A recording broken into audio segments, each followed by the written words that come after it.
great performance. It solidifies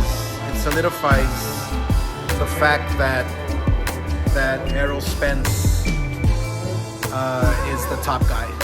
There's no doubt about it. He's an amazing fighter. So you hear what Oscar De La Hoya had to say about the performance that Errol Spence put on against Dennis Ugas. I think he's improving every single fight, and it's crazy to think that he took 2 years. He had an eye injury coming off a car accident, and, 2 setbacks, 2 big fights, and just brutally dominated both fighters. How good can this Errol Spence? How good can he get? How much more room do he have to grow and to go right back into light training camp? I think he's in somewhat of a light training camp, probably going to rev it up. If these guys can actually come to terms and talk, I think he's going to definitely rev it up. I think both guys will. But for Errol Spence, I think it's significant because he dealt with weight problems and blowing up. Now he got a nutritionist. He's back in training camp after 3 days. It was 3 days from when he fought Ugas. I think it's phenomenal what he's doing. I think he's out to prove something to the world, to himself, to his family, to the fans. He wants to put on the biggest fights. A lot of people call him a dog. He didn't want to, it's been back and forth between both sides of the fence. But it's no more sides of the fence between Terence Crawford and Errol Spence. I think they're going to put on a damn good show. And I think it's going to it's going to go down. I really believe it. Both guys are training. Terence Crawford is also in training camp, somewhat of a training camp with, Shakur Stevenson. And I think he's teaming up with Snack, which I'm going to do another video about Snack too, because there's a lot of controversy about the guy that created Snack. So I'm going to do a video about that as well. But as far as focusing on Errol Spence, I think it's phenomenal what he's doing. I think he's going to go to war, man. I am siding with Spence in the matchup, but I do think it's still a 50-50 fight. I just think that Spence is going to put on a show.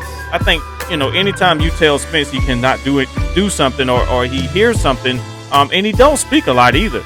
That's one crazy thing about him as well. A lot of people, as soon as you say something about them, they're going to jump into, trying to defend themselves or something like that. And Errol Spence is very quiet. He's a laid-back type of guy. You can tell what type of demeanor that he has, but it's dangerous in a way. It's very dangerous. And I think the fight, I don't know, man. The closer we get, if we actually get a deal, and I see the two guys, they face off and all that good stuff, I really think we're going to have a hell of a show. And we're going to see who's going to have the edge. A lot of people saying that Terence Crawford is too light in the ass, this and that.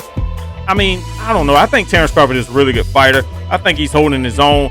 But when it comes down to the competition that he has faced, he's never faced anybody nowhere near close to Errol Spence. And I think that Errol Spence, as far as the welterweight division goes, has had the tougher task at actually earning championship belts. He didn't. I don't know. I think that if you had to base it off who fought who, I think hands down that Errol Spence has had the bigger fights, the better competition. Even when he's been hurt, appeared to be rocked here and there by like I said, greater opponents, he bounced back.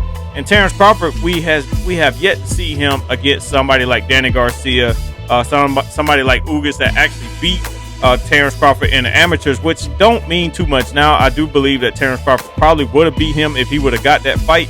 I would love to see Errol Spence as well go against a Manny Pacquiao, but Manny Pacquiao was a little bit older, so Ugas still did what he had to do inside that square circle. But to destroy Danny Garcia and actually dismantle Dennis Ugas, I think Crawford has a lot to worry about. It's not going to be an easy cake. I think both fans have to be more realistic when it comes to this fight. It is going to be truly a 50-50 fight in most people's eyes. But I am slightly giving Errol Spence the edge. I think he's going to be, I think he's the naturally bigger guy. And I think that he probably punches a lot harder. He may not have a punch knockout power like Terence Crawford. But I think it's going to be a hell of a show. And I really hope that everybody get everything together as far as the belt sanctioning bodies and all that, whoever's involved in this fight. We're going to see a hell of a show. And I think that, if you really, really want to break down just the styles, I don't think it's going to make a difference between Terence Crawford switching to orthodox and southpaw.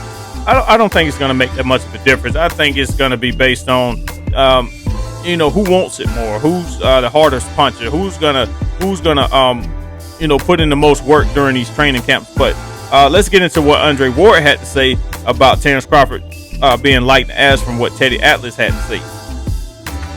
What did you think, Teddy Atlas? He's always great at breaking down fights. He said Bud might be a little too light in the ass at welterweight to beat Spence. What do you think of to beat Spence? What do you think of that assessment? That because we know the argument for Bud's a better boxer. I don't know what would make him say that. It's because he's coming up from 35. Okay. I think we kind of jumping the gun with that kind of analogy. Personally, I'm not gonna go so far as to say that. That's a 50-50 fight. There's two young guys in their prime.